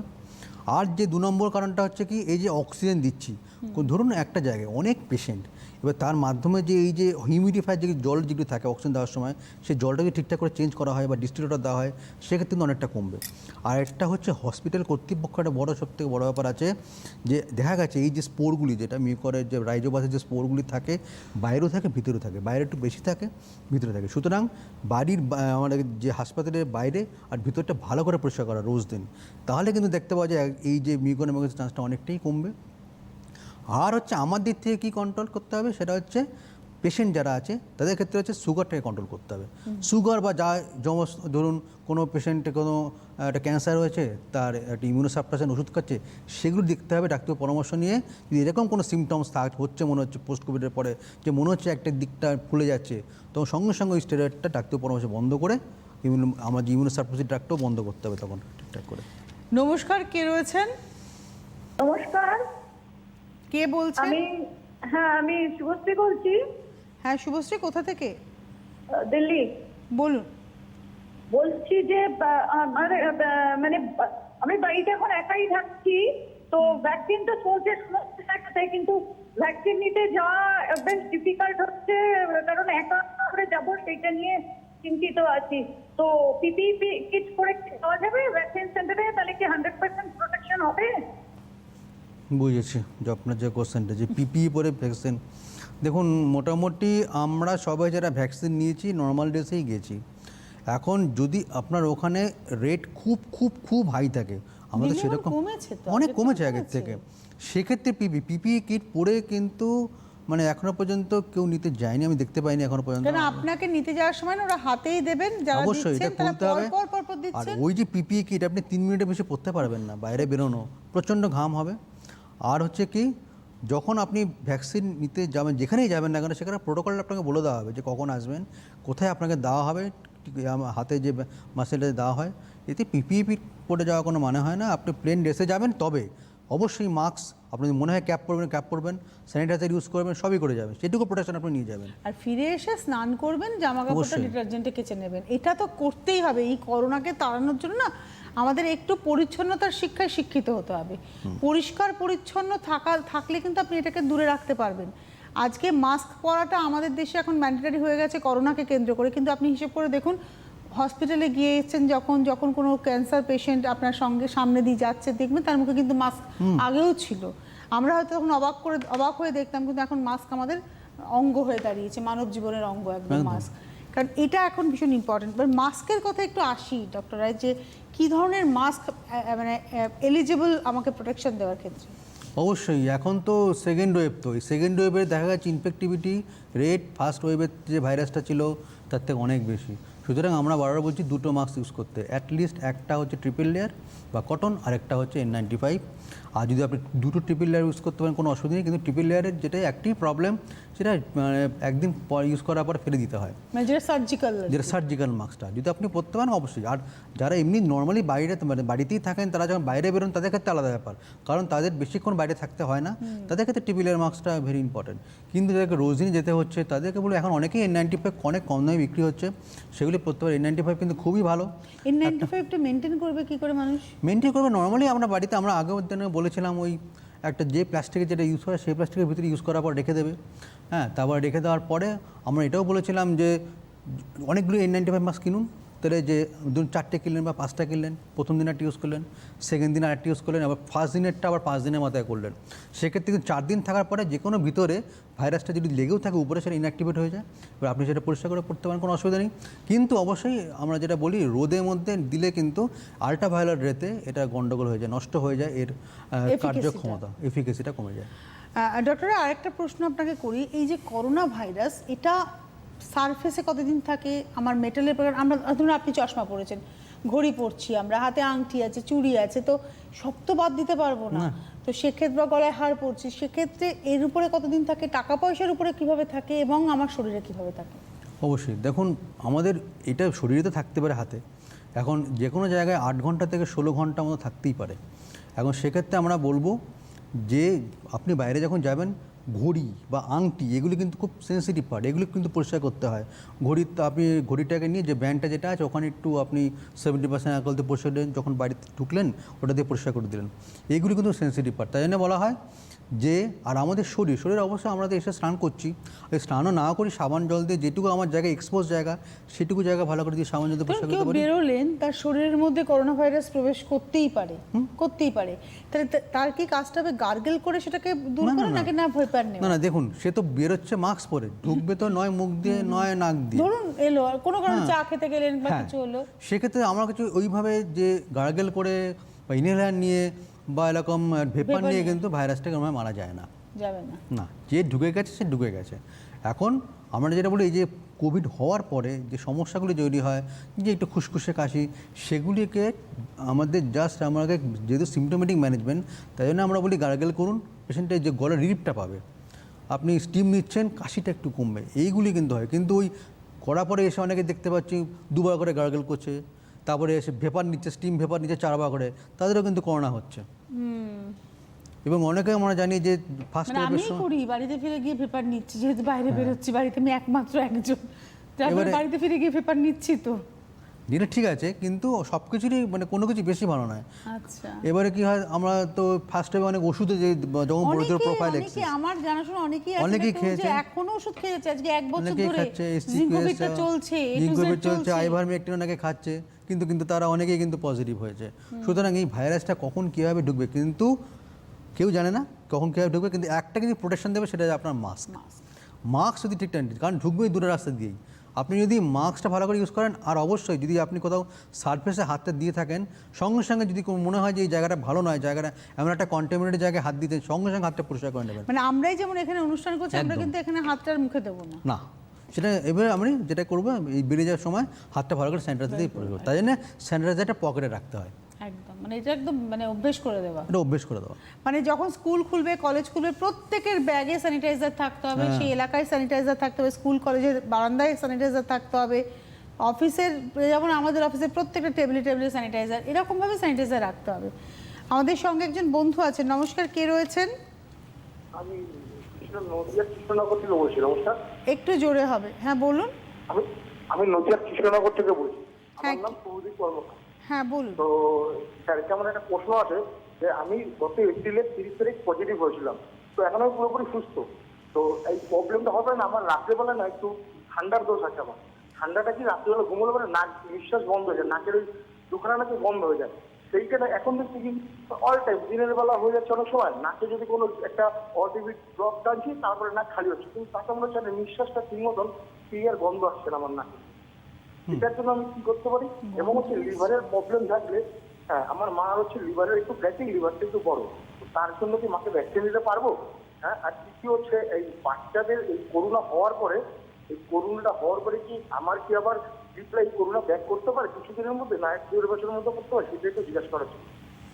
দেখুন, 1 নম্বর কোশ্চেন আপনার হচ্ছে যে করোনা হয়েছিল আপনার এপ্রিল মাসের 30 তারিখ মনে বললো, এখন আপনি মোটামুটি ভালো আছেন। আর যে প্রবলেমটা হচ্ছে নাক বন্ধ হয়ে যাওয়া, সেটা হচ্ছে হ্যাঁ, এটা অ্যালার্জি রাইনাইটিস হচ্ছে, এটা ইএনটি ডাক্তারকে দেখে। আর আপনি যে একটা বললেন নাকের ড্রপ নিচ্ছেন, এটা কিন্তু সেই ড্রপটা কিন্তু বেশি দিন না ভালো নয়। এই ড্রপটা যেটা আপনি নিচ্ছেন নাকের ভিতরে এই জিনিসগুলোকে ক্ষতি করে দিতে পারে। আপনি হয়তো পরিষদে যারা অনেক দিন ইউজ করে ড্রপটা, নাকে গন্ধ নাও পেতে পারে। সুতরাং বলবো ইমিডিয়েটলি আপনি ইএনটি ডাক্তারকে দেখান। আর সেকেন্ডটা হচ্ছে কি ভ্যাকসিনেশন, মায়ের ভ্যাকসিনেশন। ফ্যাটি লিভার সঙ্গে কোনো অ্যাসোসিয়েশন নেই, আপনি নিতে পারেন, আপনার মা নিতে পারেন ভ্যাকসিন, কোনো অসুবিধা নেই। আর হচ্ছে বাচ্চা, যদি বাচ্চার এখন পজিটিভ হয়ে থাকে, আমরা অবশ্যই বলছি যে এখন এই সময়টা 2nd wave two 3rd wave বা 2nd ওয়েভের যেটা এখন মিড চলছে, যেটা সেখানে কিন্তু বাচ্চারা অনেক ক্ষেত্রে প্রবলেম হচ্ছে বা তাদের কোভিড পজিটিভ হচ্ছে। সেক্ষেত্রে তাদেরকে যদি সেরকম থাকে একটু আলাদা ঘরে আইসোলেট রেখে দেবেন। আপনি কন্ট্যাক্টে কম আসবেন, আপনার একবার হয়েছে যখন মনে রাখবেন যে মিনিমাম আপনি 2 থেকে 3 মাস এই যে অ্যান্টিবডিটা থাকে অনেক লং লাস্টিং থাকে। একজন পেশেন্টের করোনা পজিটিভ হওয়ার পরে মোটামুটি 2 থেকে 3 মাস পর্যন্ত যে অ্যান্টিবডি তৈরি হয় ভালো রকমভাবে কাজ করে। সুতরাং আপনি এখন এই মুহূর্তে কিন্তু আপনি হয়তো 2nd টাইম এফেক্টেড নাও হতে পারেন, কিন্তু আপনাকে ওই মাস্ক পরে থাকতে হবে, স্যানিটাইজার ইউজ করতে হবে। আর যদি আপনার বাড়িতে ওই বাচ্চা কেউ হয়ে থাকে পজিটিভ, তাকে যখন যাবেন সেই মাস্ক আর স্যানিটাইজার পরে। যারা use করে। কোয়ারেন্টাইনে রয়েছেন আর যারা হোম আইসোলেশনে রয়েছেন দুজনের ক্ষেত্রে কি বিহেভিয়ারটা একই হবে, মানে যারা বাড়ির লোকেরা তাদের সাথে যে কাজটা করবেন, মানে ধরুন অবশ্যই। খাবার দেওয়া বা সবকিছু কি বিহেভিয়ারটা যারা একই হবে? যারা কেয়ারটেকার নেবেন তাদের একই ব্যাপার, যে যখন ঢুকবে হাত থেকে ভালো করে স্যানিটাইজার ধোয়া, তারপরে একটু দূর থেকে খাবার পরিবেশন পরিষ্কার করা, এইটুকু করে সে বেরিয়ে আসবে। আর তারপরে যেই আমার 14 থেকে 17 দিন হয়ে যাবে পুরো ঘরটাকে ভালো করে পরিষ্কার করে দেওয়া। এবং ধরুন সবার পক্ষে তো ওই স্যানিটাইজার নিয়ে করা সম্ভব না, সেক্ষেত্রে কি ব্লিচিং পাউডার অনেকটা হেল্প করবে? ব্লিচিং পাউডার ভালো ভাইরাসটাকে মারে। আর হচ্ছে যেটা তো অ্যালকোহল আছে, সাবান, এই তো তিনটে যেগুলো ভাইরাসের এগেনস্টে কাজ করতে পারে। ব্লিচিং পাউডার ভালো। ডক্টর, একটা প্রশ্ন করতে খুব ইচ্ছে করছে, কারণ এই করোনার সঙ্গে তো আপনারা এই প্রথম ফার্স্ট টাইম লিড করছেন, মানে এর আগে তো করোনার কোনো সার্স ছিল, চিকুনগুনিয়া ছিল, সেটা আলাদা জিনিস, করোনারই গ্রুপে, কিন্তু সেগুলো তো আলাদা। কিন্তু করোনার এই কোভিড-19 যে একে তো আপনারা ফার্স্ট টাইম পেলেন, আপনি কতটা আশাবাদী কবে যেতে পারে? দেখুন, এটা খুব প্রবলেমেটিক বলা, কিন্তু ব্যাপারটা হচ্ছে কি, এবার অনেকে বলছে থার্ড ওয়েভ। এবার থার্ড ওয়েভ কবে আসবে প্রিডিক্ট করে বলা যায় না। না, ধরুন আমরা যদি প্রপারলি প্রত্যেকে মাস্ক পরি, অলরেডি 2 কোটি মানুষের ভ্যাকসিনেশন হয়ে গেছে ভারতবর্ষে, যদিও সংখ্যার নিরিখে আমাদের জনসংখ্যার নিরিখে সংখ্যাটা খুবই কম, কিন্তু যদি আগামী ডিসেম্বর মাসের মধ্যে কেন্দ্রীয় সরকার এবং প্রত্যেকটা রাজ্য সরকার যদি একটু উদ্যোগী হন এবং তারা যদি তাদের এলাকার মানুষদের ভ্যাকসিনেটেড করে ফেলতে পারেন, তাহলে কি থার্ড ওয়েভ আদৌ আসবে? এবার হচ্ছে কি, এই দেখতে হবে এই যে আচ্ছা, একটা টেলিফোন নিয়ে নি। নমস্কার, কে রয়েছেন? হ্যালো, কে বলছেন? আমি রত্না চক্রবর্তী বলছি টালিগঞ্জ থেকে। ডানলপ? আমি রত্না চক্রবর্তী বলছি টালিগঞ্জ থেকে। টালিগঞ্জ থেকে, বলুন। হ্যাঁ, আমি গত 8ই মাসে কোভিডে অ্যাটাক হয়ে আমি বাড়িতেই ছিলাম, আমি হসপিটালে ভর্তি হইনি, বাড়িতেই ছিলাম, আমি বাড়িতেই ট্রিটমেন্ট করেছি। আমি আমাকে ডাক্তার দেখেছে, ভিডিও কল করে দেখে ডাক্তারবাবু আমাকে ওষুধ দিয়েছেন, মানে মোটামুটি এখন আমি সুস্থ আছি। কিন্তু আমার পেটটা মাঝে মাঝে খুব ফুলে থাকে, পেটটা মানে একটু খেতে পারি না, অল্প খেলেই আমার পেটটা যেন বেশি ভরে গেছে, পেটটা ফুলে রয়েছে এরকম মনে হয়। কিন্তু আমি কি করে এটা ভালো হবে জানি না। আমাকে ডাক্তারবাবুকে আমি বলেছিলাম, ডাক্তারবাবু আমাকে একটা কার্মোজাইন দিয়েছিলেন, ওইটা খেতে বলেছেন 2 বেলা করে, ওটাও খাচ্ছি। কিন্তু বাড়িতে আমি তো একা, আমার ছেলেকে নিয়ে আমাকে সমস্ত কাজকর্ম করতে হচ্ছে। তা আমি ডাক্তারবাবুর কাছে একটু জানতে চাইছিলাম যে আমি কি করলে সুস্থ থাকবো আরো। আর আমার গত 23শে এপ্রিল আমি কোভিশিল্ড ভ্যাকসিনটা নিয়েছিলাম, নেক্সটটা আমার 8ই জুন দিয়েছিল ডেট, কিন্তু সেটা কি আমি নিতে পারবো আবার, একটু জানতে চাইছি। ঠিক আছে, আপনার যেটা এখন যেটা প্রবলেমটা সেটা পেটের, এটা হজমের জন্য হতে পারে, গ্যাস অম্বলের জন্য হতে পারে। আমরা এই জন্য বলি আপনি ডাক্তারবাবু যেটা দিয়েছে হজমের ওষুধ দিচ্ছে খান, বা গ্যাস হলে গ্যাসের ওষুধ খান, কিন্তু দু একটা জিনিস মানতে হবে যে খাবার পরে সঙ্গে সঙ্গে শুয়ে পড়বেন না, একটু হাঁটাচলা করবেন যাতে খাবারটা হজম ঠিকঠাক করে হয়। আর আপনি যে আপনার সেকেন্ড কোশ্চেনটা যেটা হচ্ছে সেটা হচ্ছে ভ্যাকসিন। এখন তো গাইডলাইন চেঞ্জ হয়েছে, যদি আপনার first time corona positive corona positive হয়েছে, জবের থেকে আপনার ধরুন জবে অ্যাফেক্টেড হয়েছেন, তবের থেকে কিন্তু আপনি 3 মাস পরে আপনি কিন্তু সেকেন্ড ভ্যাকসিনটা পাবেন। সুতরাং ওই দিনটা আপনি যেখানে ভ্যাকসিন আপনাকে বলেছে যে 8ই জুন না 9ই জুন আপনার যে ডেটটা এসছে, সেটা আপনি একবার রেকটিফাই করুন যে আমার ডেটটা কবে হবে, কারণ আমি পজিটিভ হয়েছিলাম এই দিনে, এই তারিখে। সুতরাং আমার সেদিন থেকে আমাকে 3 মাস পর্যন্ত করে দেওয়া হোক, তাহলে কিন্তু সেটা ঠিকঠাক হবে ব্যাপারটা। মানে আপনি হয়তো ফার্স্ট ডোজ নিয়েছেন, তার 5 দিন পরে করোনা পজিটিভ হয়েছে, আপনাদের কাছে এইটা মাথায় থাকবে অ্যাবাউট ভ্যাকসিনেশন, আপনি করোনা পজিটিভ হওয়ার পরে সুস্থতা হয়ে গেছেন, কিন্তু যেদিনকে করোনা পজিটিভ আপনি উপসর্গ পেয়েছিলেন সেদিন থেকে 3 মাস কিন্তু আপনার কোনো ডোজ হবে না, সেটা ফার্স্ট ডোজ হলে ফার্স্ট ডোজ হবে না, সেকেন্ড ডোজের সময় থাকলে সেটাও হবে না, মেবি সেটা 84 দিনের আওতার মধ্যে পড়লেও হবে না, এটা একদম পরিষ্কার কথা। আর ভ্যাকসিন সবাই নিতে পারবেন, মানে একমাত্র প্রেগনেন্ট মাদার, তাও মনে হয় আস্তে আস্তে এই ভেরিয়েন্টটা উঠে যাবে। এখনো আছে কিন্তু প্রেগনেন্ট বা ল্যাকটেটিং মাদার যারা, তাদের ক্ষেত্রে আর হচ্ছে মাদারের ক্ষেত্রে মানে উঠে গেছে না, এখন প্রেগনেন্ট হচ্ছে, তার সঙ্গে সঙ্গে হচ্ছে যাদের একটু অ্যালার্জি আছে আগের যে ভ্যাকসিনেশনটা জন্য, আর যেগুলি বললাম অ্যাক্টিভ কোনো ইনফেকশন থাকলে বডিতে জ্বর, তাদের ক্ষেত্রে দেওয়া যাচ্ছে না। এছাড়া সবাই নিতে পারেন, এবং এই যে 18 বছর থেকে করে দেওয়া হয়েছে, যত তাড়াতাড়ি আমরা নিয়ে নিতে পারবো ভ্যাকসিন, যার যেখানে অ্যাভেলেবিলিটি থাকবে, মারামারি করে তো হবে না, এটা পেতে হবে আমাদের, এটা একদম বাস্তব কথা। কারণ একটা সময় ছিল, এটা ডাক্তারবাবুদেরই কথা, যে যখন ভ্যাকসিন নষ্ট হয়ে গেছে থেকে, কারণ মানুষের অনীহা ছিল, তাই জন্য ইউটিলাইজেশনটা ঠিকঠাক করে হয়নি। এখন মানুষের কিন্তু আগ্রহ বেড়েছে, এমনকি আজকেও তো অনেক দেখলাম কোভ্যাক্সিন এসছে, অনেক এসছে, 83,000 মতো কোভ্যাক্সিন এসছে আমাদের এখানে। হ্যাঁ, তো আমরা এখন আশাবাদী যে আমরা ভ্যাকসিনেট করতে পারবো লোককে। এখন যেটা ফার্স্ট ডোজে যে মানে ফার্স্ট ডোজ পেয়েছে এরকম পপুলেশন যেটা আছে 30 to 40% মতো, কিন্তু সেকেন্ড ডোজ মানে পুরো কমপ্লিট ইমিউনাইজেশন ডোজ হচ্ছে মাত্র 3 to 5 to 10%। এটাকে আরও বাড়াতে হবে। এই যে এই বক্তব্য আপনি যেটা বললেন, যদি এটা ঠিকঠাক করে বাড়তে পারে, আমাদের চাই 10% সেকেন্ড ডোজ কমপ্লিশন, তাহলে কিন্তু ভাইরাসের ক্ষেত্রে আমরা আশাবাদী। মানে বলা হচ্ছে যে এটা আমাদের মানে স্বাস্থ্য মন্ত্রক থেকে বলা হচ্ছে যদি 80% মানুষের মানে ভ্যাকসিনেশন হয়ে যায় 70 থেকে তাহলে 80%। করোনা কিন্তু 70 থেকে 80%, তাহলে কিন্তু করোনা আর কিচ্ছু থাকবে না। থাকবে না। মানে এটা মাথায় রাখুন, কিচ্ছু থাকবে না করোনা, কারণ সে তার শরীর খুঁজে পাবে না। খুঁজে পাবে না। এবার যেটা আপনি যেটা যে ফোনটা আসার আগে যেটা বলছিলাম আমি, দেখুন এই যে প্যান্ডেমিক হচ্ছে, তো আমরা আগে পাইনি, কারণ 2003-এ যে কোভিডটা হয়েছিল সেটা আমাদের ইন্ডিয়াতে আসেনি। 15-16 সালে হয়েছিল আরব আমিরশাহিতে যেটা হয়েছিল, সেটাও ইন্ডিয়াতে আসেনি, এটাই একমাত্র এসেছে ইন্ডিয়াতে। এই সম্বন্ধে আমরা প্রথমে জানতাম না, প্রতিদিন নতুন নতুন ডিউ টু হচ্ছে এশিয়ান কান্ট্রি বলে। হ্যাঁ, প্রতিদিন আমরা যে মার্চ মাসে যেটা আসলো আমাদের ফার্স্ট কেস, তারপর থেকে কিন্তু প্রতিদিন আমরা জানছি নতুন নতুন অনেক কিছু। এখনো পর্যন্ত আমরা কোভিড-19 এবং যারা টিকাকরণের পরীক্ষা নিরীক্ষা তাদের কাছেও টাফ, যারা গবেষক বা বিজ্ঞানী তাদের ক্ষেত্রেও টাফ। কারণ এইটা কবে যাবে, এটা কি পারসিস্ট করবে এরকমভাবে? হয়তো এরকম হতে পারে যে এই যে ভাইরাসটা আছে তার হয়তো ভিরুয়েন্স মানে ইনফেক্টিভটা অনেক কমে গেলো, কিন্তু থেকে গেল সারা বছর অল্প অল্প করে। একটা ধরুন একটা বর্ষাকালে হলো বা গরমকালে হলো, এই সময়টা হতে পারে, এরকম অনেকে ভাবছে। আবার অনেকে ভাবছে না, হয়তো গাপটা নেমে 0 হয়ে যাবে, সেটাও হতে পারে। কিন্তু কবে ঠিক প্রেডিক্ট সেটা কিন্তু বলা যাচ্ছে না, যে কবে আমরা যে করোনা মুক্ত হব। সুতরাং আমাকে আপনাকে করোনাহীন হয়ে থাকতে পারে, করোনা আমাকে ধরলো না, করোনা আমাকে টাচ করতে পারলো না, কীভাবে সেটা সম্ভব? সেটা একমাত্র সম্ভব মাস্ক পরুন, স্যানিটাইজার ব্যবহার করুন, নিরাপদ দূরত্ব বজায় রাখুন এবং যত দ্রুত পারবেন ভ্যাকসিনেটেড হয়ে যান। আমাদের সঙ্গে একজন বন্ধু রয়েছেন। নমস্কার, কে রয়েছেন? হ্যালো। হ্যালো, নমস্কার। কে বলছেন? আমি শিলিগুড়িতে পারভিজাজ বলছি। শিলিগুড়ি থেকে? হ্যাঁ, শিলিগুড়িতে পারভিজাজ বলছি। হ্যাঁ বলুন। আমার শাশুড়ি মার গত বছর আপনার মার্চে করোনা ধরা পড়েছিল আর কি। তা শাশুড়িকে আমরা তো হোম পাঠিয়ে দিয়েছিলাম, লাস্টে পাঠিয়ে দিয়েছিলাম। আমার কিছুদিন, ওনার যাওয়ার 3 দিন পর থেকে আমারও কিছু খাওয়া মুখে টেস্ট হাসছিল না বা সর্দি কিছু ছিল না, তাই জ্বর সামান্য না থাকার মতন আর কি। খালি আমার কিছু খাবার টেস্টটা আসছিল না একদম কিছুতেই, আর শরীরে একটু গায়ে গাছ ব্যথা ছিল। তারপর আমি টেস্ট করালাম, টেস্টে আমার কিছু আসেনি। কিন্তু আমার এই গত 1 বছরের মধ্যে আমার 2বার চশমার পাওয়ার পাল্টাতে বলি, যেটা আমার হয়নি আগে। চশমাটা আমার মানে পাওয়ার না উপরে, এখন আবার মনে হচ্ছে পাল্টাতে হবে। দূরেরটা আমি এখন ভালো দেখতে পাচ্ছি না। গত আপনার যে মার্চে পাল্টিয়েছি, আবার মনে হচ্ছে পাল্টাতে হবে আমাকে। আপনার গত বছরে আপনি টেস্ট পাচ্ছিলেন না, তাই বললেন তো? হ্যাঁ হ্যাঁ, টেস্ট পাচ্ছিলাম না। গত বছর শাশুড়ি মার হয়েছিল, গত বছর উনি হসপিটালে যাওয়ার 3 দিন পরে আপনার টেস্ট চলে গেছিল, কিন্তু আপনি আপনি কোভিড টেস্ট করে দেখেছেন নেগেটিভ এসছে। হ্যাঁ, এখন ওনার চোখের চশমার পাওয়ার বছরে 3 বার পাল্টাতে হচ্ছে। এটা মানে দুরকম কোশ্চেন হয়ে গেল ব্যাপারটা। প্রথম কথা হচ্ছে যে অনেক সময় দেখতে পাওয়া যায় না, উনি ভয় পাচ্ছেন কি যে আমার কি তাহলে কোভিডটা হয়েছিল, আমি কি ভুল ইনফরমেশন যে আমার কোভিড নেগেটিভ, তাহলে কি মিউকরমাইকোসিসের কোনো সমস্যা হচ্ছে? সেটা ব্যাপারটা না, প্রথমবার যেটা হয়েছিল তো অনেক প্রথমবারের ব্যাপারটা।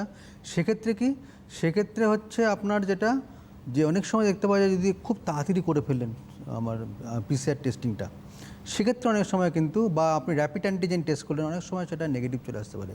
এই জন্য যদি আপনার প্রবলেম থেকে যায়, এটা উচিত ছিল হয়তো 5 থেকে 7 দিন পর একটা রিপিট করা। যদি এরকম RT-PCR হোক বা অনেক সময় অ্যান্টিজেনের অনেক সময় নেগেটিভ চলে আসে, সেটা আবার আমাকে প্রুভ করার জন্য RT-PCR করতে হবে। RT-PCRটাকে এখন সবাই ধরছেন কিন্তু একদম স্পেসিফিকটা। এবারে ঠিক কতদিনের মাথায় উনি করেছেন সেটা একটা ভেরি ইম্পর্ট্যান্ট। আর অনেক ক্ষেত্রে দেখতে পাওয়া যাচ্ছে পেশেন্টের সব সিমটমস আছে কিন্তু RT-PCR নেগেটিভ, সেক্ষেত্রে ব্যাক ক্যালকুলেশন করতে হচ্ছে, তাদের HRCT থোরাক্স সিটি স্ক্যান করতে হচ্ছে, অন্যান্য প্যারামিটারগুলো দেখতে হচ্ছে।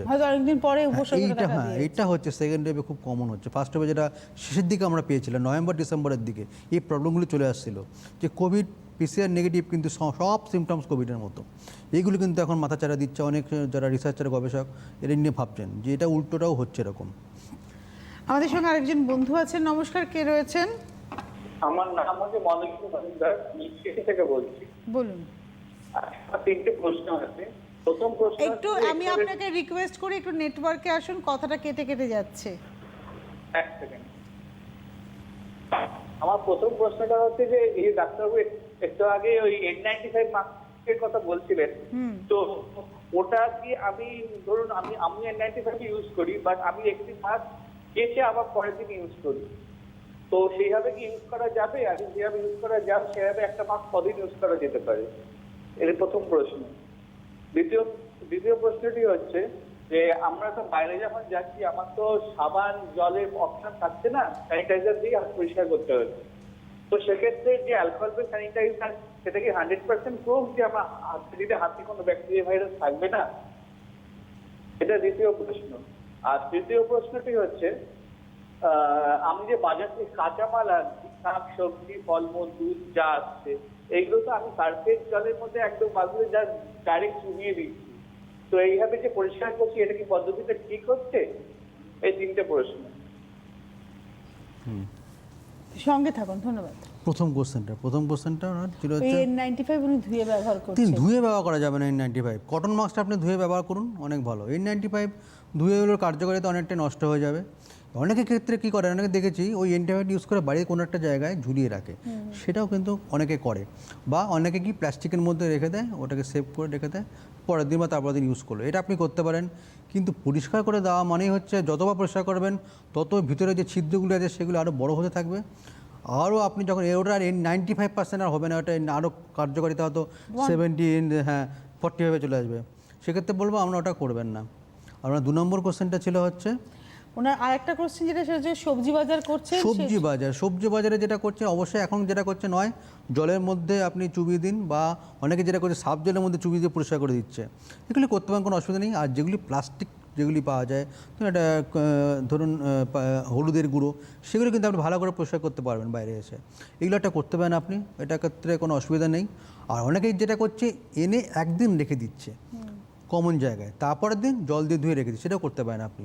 নয় যদি সঙ্গে সঙ্গে ইউজ করতে হয় আপনি ডিটারজেন্ট ওয়াটার দিয়ে পরিষ্কার করুন, আর যদি মনে হয় না পরের দিন বা তারপরের দিন ইউজ করবেন, ফেলে রাখুন কোথায়, তারপরে 2 দিন পরে আপনি প্লেন জল দিয়ে পরিষ্কার করে সেটা খেতে পারেন, কোনো অসুবিধা নেই। আরেকটা প্রশ্ন ছিল যে আমরা তো বাড়িতে হ্যান্ড ওয়াশ ব্যবহার করতে পারছি, তারপরে স্যানিটাইজার করছি, এবার ব্যাপার কিন্তু রাস্তায় বেরিয়ে তো শুধু স্যানিটাইজার, এটা আমাকে কত পার্সেন্ট সিকিউরিটি না, দিচ্ছে? ব্যাপারটা হচ্ছে 70% অ্যালকোহল থাকতে হয়, যে স্পিরিট 60 থেকে 70%, সেটা নিরাপদ, একদম ভাইরাসটাকে মারে।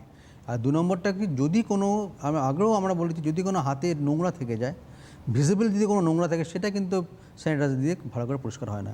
সেক্ষেত্রে আপনাকে আগে হাতে সাবান দিয়ে ধুতে হবে, তারপরে স্যানিটাইজার ইউজ করবেন। অনেক সময় দেখতে পাবেন স্টিপে পাওয়া যায় সাবান কাগজের মধ্যে, সেগুলো আপনি একটা প্যাকেটে রাখতে পারেন। পাওয়া যায় তো আপনার ওই যে পেপার, যেটা পেপার ইমপ্রেগনেটেড উইথ সোপ, সেগুলো অনেক সময় কিনতে পারেন, সেগুলো আপনি নিয়ে বেরোতে পারেন। আর আজকাল অনেক জায়গায় জলের ব্যবস্থা রয়েছে, বা একটা জলের বোতল কিনে হাতে লিটমাস পেপার টাইপের ওই পেপারগুলো হয়, হাতে দিয়ে একদম পরিষ্কার হয়ে পরিষ্কার যায়। করে তারপরে আপনি স্যানিটাইজার ইউজ করতে পারেন। একদম, মানে আমরা কিন্তু এখন অনেক সচেতন। যেমন আমাদের অফিসের ক্ষেত্রে অফিসের বাইরে একটা বেসিন রাখা হয়েছে, আমাদের অফিসে ঢোকার মুখে যদি কেউ মনে করেন যে হ্যান্ড ওয়াশ করবেন, অফিসে ঢুকে তো স্যানিটাইজার তিনি পাচ্ছেনই, কিন্তু অফিসে ঢোকার মুখে বেসিন রাখা হয়েছে, এবং আমার মনে হয় এরকম প্রত্যেকটা কর্পোরেট অফিসের বাইরেই হয়তো রয়েছে। হ্যাঁ, একদম রাখা উচিত, এটা রাখা উচিত, যেমন হসপিটালেও রয়েছে। সুতরাং সব জায়গাতে আমরা এটা পেয়ে যাব। আর এবারে আমি চলে আসি ভ্যাকসিনেশনের একদম শেষের পর্যায়ে চলে এসেছি। ভ্যাকসিন নেওয়ার পরে অনেকের উপসর্গ দেখা যাচ্ছে, এটা কেন হচ্ছে এবং তারা একটু ভয়ও পাচ্ছেন। তার জন্য অনেকেই হয়তো ভ্যাকসিন নিতে যাওয়ার আগেই একটা প্যারাসিটামল কিছু খেয়ে নিচ্ছেন, বা একটা অ্যান্টি অ্যালার্জিক কিছু খেয়ে নিচ্ছেন। না, যেটা ব্যাপারটা হচ্ছে হট করে এরকম কিছু খাবেন না, কারণ দেখা গেছে মেজরিটি ধরুন 80 to 85% পপুলেশনের ক্ষেত্রে কিচ্ছু হচ্ছে না, তারা আসছে মোটামুটি ভ্যাকসিন আর ভ্যাকসিনে আফটার ভ্যাকসিন 30 মিনিটস বসিয়ে রাখছে। হ্যাঁ, আমাদের তো একটা অবজারভেশন 30 মিনিট করতে হচ্ছে। সেই সময় যদি কিছু হয় অবশ্যই ডাক্তারবাবুরা আছেন। এবার তারপরে কী করতে হচ্ছে, তারপরে বাড়িতে গিয়ে সে 24 আওয়ার্স দেখতে হচ্ছে কোনো জ্বর আসছে নাকি, বা ইঞ্জেকশন সাইডে কোনো ব্যথা বা ফুলে যাচ্ছে নাকি। সেক্ষেত্রে সিম্পল আমরা যেটা বলি, প্লেন প্যারাসিটামল ট্যাবলেট খান, বেশি করে জল খান, আর যেখানে আপনার হয়েছে ফুলে যাচ্ছে সেখানে একটু কাপড় দিয়ে বা এরকম দিয়ে একটু চেপে রাখুন কিছুক্ষণ, সেগুলো কিন্তু অনেকটাই ভালো করে আপনাকে প্রোটেকশন দেবে। যদি আপনার এই জ্বর বা গা হাত পা ব্যথা 24 ঘন্টার বেশি হয়ে যায়, সেক্ষেত্রে আমি ডাক্তারের পরামর্শ নিন। নমস্কার, কে রয়েছেন? হ্যালো হ্যালো, আমি হ্যালো ম্যাম, শুনতে পাচ্ছেন? হ্যাঁ বলুন। গড়িয়া থেকে? আমি গড়িয়া থেকে দেবব্রত রায় বলছি, গড়িয়া থেকে। হ্যাঁ বলুন। হ্যাঁ, তা আমার before month middle of month এপ্রিলে আমার কোভিড হয়েছিল 15 তারিখে। তা আমি এখন মোটামুটি কমপ্লিট সুস্থ আছি। তা আমার বলার উদ্দেশ্য হচ্ছে, আমাকে কি নেগেটিভ টেস্টটা কি করাতে হবে, মানে সেটা কি প্রয়োজন আছে কিনা, ডাক্তারকে একটু রিকোয়েস্ট করছি করাবো কিনা। ঠিক আছে, জবের থেকে আপনি পজিটিভ হয়েছেন, তবে থেকে 17 দিন আপনি হোম আইসোলেশনে ছিলেন। সেকেন্ড টাইম কিন্তু ICMR কোনো গাইডলাইন নেই যে রিপিট টেস্টিং করার জন্য। কিন্তু প্রবলেম হচ্ছে অনেক জায়গায় প্রাইভেট যেগুলি কর্পোরেট জায়গায় আছে সেগুলো ওনারা দেখতে চাইছে, সেক্ষেত্রে আমাদের কমপ্লেক্সের ক্ষেত্রে হ্যাঁ কমপ্লেক্সের ক্ষেত্রে সেগুলো দেখতে চাইছে ওরা। কিন্তু আদারওয়াইজ আমাদের সেকেন্ড টেস্টের কোনো আমার জাস্টিফিকেশন নেই, ICMR গাইডলাইন্সই আছে। মানে আপনার কোভিড হলো, আপনি হোম আইসোলেশন হোক বা হসপিটালাইজড হওয়ার পরে আপনার 17 দিন কেটে গেছে, আফটার 17 ডেজ আপনার শরীরে করোনার কোনো প্রভাব থাকবে না। কিন্তু যদি মৃত ভাইরাসটা থেকে যায় সেক্ষেত্রে মানে রয়ে গেছে খানিকটা, তাহলে কিন্তু আপনি 17 দিন বা 19 দিন পরেও পজিটিভ আসতে পারে, কিন্তু আপনার কোনো এফেক্ট তাতে হবে না বা আপনার তরফ থেকে কারো রোগও ছড়াবে না, তাই তো? সেটাই। মানে সুতরাং ওই ক্ষেত্রে ওটার চাহিদা নয়। আমি ভ্যাকসিনেশনের কথাতে ছিলাম, এবার চলে সেই মেডিকেশনের কথাতে। বহু মানুষ ডাক্তারবাবু ওষুধ খাচ্ছেন, বহু মানুষ, এইটা তাদের পরবর্তীকালে কতটা ক্ষতির দিকে নিয়ে যাবে? অহেতুক ডাক্তারবাবুর পরামর্শ ছাড়া কোনো কিছুই খাওয়া উচিত নয়। যেগুলি গাইডলাইন্স আছে, যেগুলি বলে দেওয়া হয়েছে যে এইটুকু আপনি করুন, হট করে একজন অ্যালার্জি ওষুধ খেয়ে চলে গেল, একদম উচিত নয়। বা সকালবেলা একটা প্যারাসিটামল খেয়ে চলে গেল, না আমি বলছি নরমালি করোনা যাতে না হয় এরকম বহু জানাশোনা মানুষ আছে যারা প্রচুর ওষুধ খাচ্ছে। না সেগুলো হ্যাঁ, যেটা ভেরি ইম্পর্টেন্ট, মানে ওই যে অ্যাসপিরিন খেয়ে যাচ্ছেন, জিঙ্ক খাচ্ছেন, A to Z খেয়ে যাচ্ছেন। সিম্পল জিঙ্কের ব্যাপার। কিছুদিন আগে তো একটা পেপার বেরোলোই যে বেশি জিঙ্ক খেলে মিউকরমাইকোসিসের চান্সটা বেড়ে যাচ্ছে। সুতরাং প্রমাণিত তো কিছু কিছু জায়গায় প্রমাণিত হয়ে যাচ্ছে যে কোনো কিছুই বেশি কিছু ভালো নয়। যে দিনের পর দিন ভিটামিন সি একটা ট্যাবলেট খেয়ে যাচ্ছি বা মাল্টিভিটামিন খেয়েছি, কোনো কিছু উচিত নয়।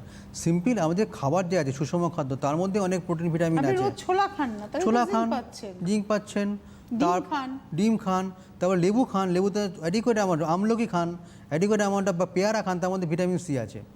কিন্তু আমরা খাবারের উপর জোর দিতে বলছি ওষুধের থেকে। যদি আপনার অসুখ হয় তাহলে তো ওষুধ খেতেই হবে।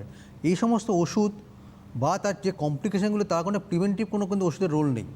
এই যে এইমাত্র যেটা আপনি বলেন যে ব্ল্যাক ফাঙ্গাস আছে, মিউকরমাইকোসিস, এটাকে আটকানোর জন্য প্রিভেন্টিভ কিছু নেই, কিন্তু হলে আপনি এই ইঞ্জেকশনটা নেবেন, এরকম একটা ব্যাপার। ঠিক তেমনিভাবে আমার যদি এটাকে আটকাতে হয়, কোভিডকে আটকাতে গেলে আপনাকে ঠিকঠাক খাবারের উপর নির্ভর করতে হবে। আমাদের নেচার না অনেক সব কিছু দিয়ে দিয়েছে, প্রকৃতি সব কিছু দিয়েছে, ভিটামিন A থেকে ভিটামিন Z সবই প্রকৃতির মধ্যে ছড়িয়ে ছিটিয়ে রয়েছে।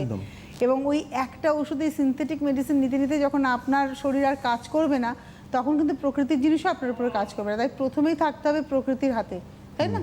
আমার তো তাই মনে হয় যে আমাদের মানে প্রকৃতি আমাদের উজাড় করে সব কিছু দিয়েছে, আপনি সেখান থেকেই ভালো থাকতে পারবেন। আর কতটা শুদ্ধ বায়ু ইনহেল করা দরকার এবং সেখানে দাঁড়িয়ে এক্সারসাইজের ভূমিকা কতটা রয়েছে? অবশ্যই একটা ভেরি ইম্পর্টেন্ট, এই যে পোস্ট কোভিড যে কমপ্লিকেশনগুলি হচ্ছে সেইটাকে আমাকে যদি আটকাতে গেলে, অনেকেই বলছে যে আমি সিঁড়ি দিয়ে বেশি উঠতে পারছি না, হাত ধরে যাচ্ছে, বুকে চাপ লাগছে, তখন আমরা বলি যে আপনি ওপেন এয়ারে একটুখানি হাঁটাচলা করুন, এক্সারসাইজ করুন, আর তার সঙ্গে সঙ্গে ব্যায়াম করুন, আর তার সঙ্গে মনকে ভালো রাখুন। এই তিনটে জিনিস, তার সঙ্গে সঙ্গে আপনি ওষুধটা খাচ্ছেনই, এই চারটে জিনিস আপনি করতে পারেন, তাহলে পোস্ট কোভিড যে বড় বড় যে কমপ্লিকেশন অনেকটাই আটকাতে পারবেন। সুতরাং আপনাদের এই অনুষ্ঠানগুলো আমরা কেন করছি, যে করোনা সতর্কতা আমরা কেন করছি? আপনারা যাতে সুস্থ থাকেন, ভালো থাকেন, নিরাপদ থাকেন, কিন্তু আতঙ্কিত করার জন্য আমাদের অনুষ্ঠান নয়। তার কারণ বারবারই ডাক্তারবাবুরা বলছেন পিক কিন্তু পড়েছে, একেবারে ধপ করে একদম জিরো হয়ে গেছে তা বলবো না, কিন্তু যে উচ্চতায় উঠেছিল তার থেকে অনেকটা নেমেছে। কতটা পার্সেন্টেজ নেমেছে? দেখুন, জাস্ট লকডাউনের আগে ছিল ধরুন ডেইলি আমাদের 21,000 মতো আমাদের রাজ্যে পজিটিভ হচ্ছে, এখন সেটা 10-11তে নেমে গেছে। আমি যখন 10 দিন আগে যখন প্রোগ্রাম করেছিলাম তখন আমাদের ডিসচার্জ রেট ছিল হচ্ছে 86%, এখন সে 92% হয়ে গেছে। কতটা ডিসচার্জ রেট অনেক ভালো হয়ে যাচ্ছে, 92% লোক ভালো হয়ে বাড়ি চলে যাচ্ছে। অনুষ্ঠান করেছে 19,000 সামথিং ছিল, হ্যাঁ তখন কালকে 11,000 হয়ে গেছে, সেটা 11,000। এবং আমরা আশা রাখছি আজকে 1 তারিখ, আগামী 15 তারিখে গিয়ে হয়তো এটা 1000 নেমে যাবে। আর এই 1000 থেকে কিন্তু 100তে নামাতে হবে। এবং 100 জন, আমাদের ডিসেম্বর মাসে পশ্চিমবাংলায় করোনা আক্রান্তের সংখ্যা ছিল দিনে 149 জন, সেখান থেকে আমরা কতটা বাড়িয়ে ফেলেছিলাম। আমরা আবার ওই 149 থেকে 10-এ নিয়ে আসতে পারবো, 10 থেকে 1 থেকে 0। আমরা আশাবাদী। তার মানে আতঙ্কিত হব না। আতঙ্ক কতটা ক্ষতি করে ডাক্তারবাবু?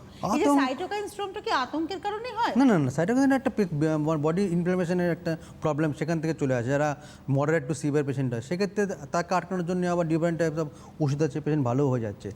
এখন যেটা বলছি, এই যে আতঙ্কটা, এটা একমাত্র কমাতে পারি আমাদের সচেতনতা, 1 নম্বর। 2 নম্বর হচ্ছে এই যে আপনি বলেন 70 to 80% পপুলেশনের ভ্যাকসিন। এই ভ্যাকসিনেশনটা দিলে আরও কাপটা আরও আমাদের নামবে। এটাই আমরা আশাবাদী যে যদি ভ্যাকসিনেশন ডবল ডোজ যদি করতে পারি 80% পপুলেশনের ক্ষেত্রে, তাহলে কিন্তু এই আমরা হয়তো আর 6 মাস থেকে এই মাথা হলো ডিসেম্বর বা জানুয়ারি, এরপরে বছরের জানুয়ারি বা ডিসেম্বর, এই বছর ডিসেম্বরের মধ্যে আমরা কিন্তু কাপটা আরও অনেক কমতে দেখি। আমাদের দেখুন, আমরা ভ্যাকসিন নেওয়ার জন্য প্রস্তুত হয়েছি। 18 বছর বয়স থেকে তদূর্ধ্বে 18 থেকে উপরের দিকে সব বয়সের মানুষের ভ্যাকসিনেশন নিতে হবে, ভ্যাকসিন নিতে হবে, কিন্তু ভ্যাকসিনটা পেতে হবে। এটার জন্য কিন্তু আমাদের আবেদন রইল কেন্দ্রীয় সরকার, রাজ্য সরকার, কেন্দ্রীয় সরকারের উদ্যোগ নিতে হবে এবং রাজ্য সরকার, প্রত্যেকটা রাজ্য সরকারের উচিত হবে তার রাজ্যের সমস্ত মানুষকে ভ্যাকসিনেটেড করে ফেলা। সেটা ভবঘুরে থেকে শুরু করে বিত্তশালী যারা রয়েছেন প্রত্যেককে। কারণ আজকে ধরুন আমার পয়সা আছে, আমি মধ্যবিত্ত বা উচ্চবিত্ত বা আমার নিম্নবিত্ত, আমি কষ্টসৃষ্টে ভ্যাকসিন নিলাম, কিন্তু যে মানুষের পয়সা একদমই নেই, যে রাস্তায় ভবঘুরে, তার হয়তো করোনা রয়েছে, সুতরাং তাকেও সরকারের উচিত সরকারি উদ্যোগে তাকে ভ্যাকসিনেটেড করা। যারা পথে বাস করেন তাদেরও উচিত ভ্যাকসিনেটেড করা, কারণ এটা ভ্যাকসিনটা কিন্তু সকলকে নিতে হবে, তাহলে করোনার শরীর খুঁজে পাবে না এবং করোনা তখন নিজেকে লজ্জা পেয়ে চলে যাবে। চাহিদা যখন তুঙ্গে তখন আমাদের যোগানটা দিতে হবে। একদম, এটা সরকারের কাছে আমাদের অ্যাপিল। কারণ এটা আমরা ডাক্তারবাবুদের কাছে গিয়ে অসহিষ্ণুতা প্রকাশ করছি যে কেন আমরা ভ্যাকসিন পাচ্ছি না, কিন্তু এটা তো ওনাদের কাছে কিছু করার নেই। আর আমার মনে হয় সরকারি উদ্যোগটাই এখানে সব থেকে বড় ভূমিকা নিতে পারে। আর একটা জিনিস বলে, ওনারা কিন্তু ফ্রন্ট লাইনে দাঁড়িয়ে লড়াইটা করছেন, তাই আপনার পেশেন্ট কষ্ট পাচ্ছে, অসহিষ্ণু হয়ে আপনি তাদেরকে কটু কথা বলছেন, এটা করবেন না। ওনাদেরও পরিবার আছে, ওনাদেরও সন্তান রয়েছে, পিতামাতা রয়েছে, স্ত্রী রয়েছে, প্রত্যেকের একটা নিজস্ব জগৎ রয়েছে। সেই জগতের মানুষগুলো কিন্তু উৎকণ্ঠায় দিন কাটাচ্ছেন, কিন্তু তারা বলতে পারছে না যে না তুমি ওই ডিউটিটা করো না, ওটা ওনাদের ওথ নেওয়া হয়েছে যে আপনাদের জন্য করবেন না।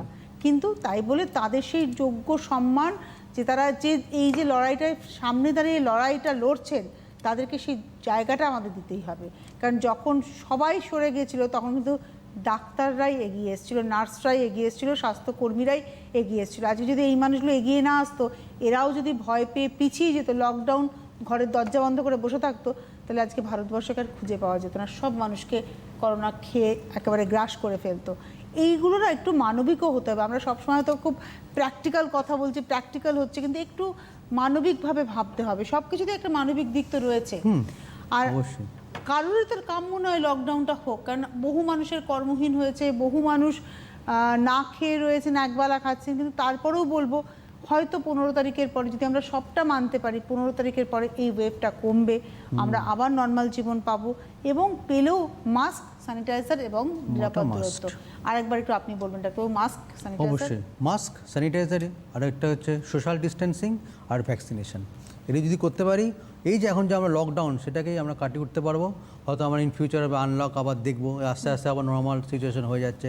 আর আমরা কখনো ইন ফিউচারে থার্ড ওয়েভ যেন না দেখতে চাই, সেটা করতে গেলে আমাদের ভ্যাকসিনেশনটা নিতেই হবে। আর 3টে জিনিস যেগুলো বললাম সেগুলো ঠিকঠাক করে ইউজ করতে হবে। মানে করোনা চলে গেল, 100 হয়ে গেল, করোনা আক্রান্তের সংখ্যা আমি মাস্ক ছুঁড়ে ফেলে দিলাম তা নয়, করোনা আক্রান্তের সংখ্যা 0 হয়ে গেল, তারপরেও আমাকে 6 মাস 1 বছর এই প্রসেসটাকে মানতে হবে। কারণ সে যদি আবার ফিরে আসে, কারণ 2019-এর ডিসেম্বরে চীনের উহানে শুরু হলো, আমি আপনি কিন্তু সতর্ক হলাম না, আমরা কিন্তু ক্যাজুয়াল থাকলাম।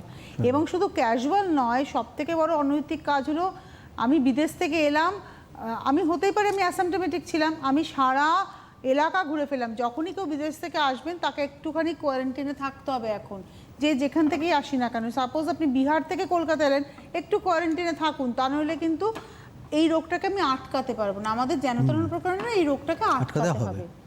এবার এই রোগটাকে মারার ওষুধ তো আমি এখনো পাইনি। যে রোগ আমি আজকে জ্বর হলে একটা প্যারাসিটামল খেলে আমি জানি জ্বরটা চলে যাবে, সবই সিম্পটোমেটিক। হ্যাঁ, এই রোগটা সবটাই সিম্পটোমেটিক। এবং আপনাদের ট্রিটমেন্টটাও কি সিম্পটোমেটিকই চলছে? ট্রিটমেন্টে একদম গাইডলাইন্স দেওয়া আছে যে এই হলে এই হবে, নো একদম মানে স্পেসিফিক এই ভাইরাসের এগেনস্টে কোনো অ্যান্টিভাইরাল ওষুধ নেই, সবই আন্ডার ট্রায়ালে আছে, সবই সিম্পটোমেটিক। যেটুকু এই সিম্পটোমেটিক হয়ে আমাদের তো এখন দেখতে পাচ্ছি 92% ভালোই হয়ে যাচ্ছে অনেকে। আর অ্যাসিম্পটোমেটিক মানুষরা তো আমরা রেকগনাইজ করে উঠতে পারবো না, তাই বলা হচ্ছে সবাই মাস্ক পরুন। অবশ্যই আমাদের হাতে সময় নেই। ডক্টর রায়কে অনেক ধন্যবাদ, একটা খুব কোয়ালিটি টাইম আমরা কাটালাম ডক্টর রায়ের সঙ্গে। নিশ্চয়ই আপনাদের ভালো লাগলো অনুষ্ঠানটা। এই অনুষ্ঠানটা আমাদের ফেসবুক পেজে থেকে যাবে, সিটিভিএনের ফেসবুক পেজে এই অনুষ্ঠানটা থাকবে। পারলে আপনি যদি শেয়ার করে নেন, তাহলে এই গাইডলাইনগুলো আপনারাও জেনে নিতে পারবেন। এটা যত বেশি শেয়ার হবে তত বেশি আমরা সচেতন হব, অ্যাওয়ারনেস বাড়বে। অনেক ধন্যবাদ ডক্টর রায়, এবং ধন্যবাদ আপনাদের। নমস্কার। বিশেষ বিজ্ঞপ্তি আসল একেটি ডক্টর প্লাস হ্যান্ড স্যানিটাইজার কিনুন। অসাধু ব্যবসায়ীদের থেকে দূরে থাকুন। Doctor plus 65/2 MB road, Kolkata 51। Doctor প্লাসের স্যানিটাইজার কেনার সময় এই ঠিকানাটি দেখে কিনুন। সুস্থ থাকুন, সাবধানে থাকুন।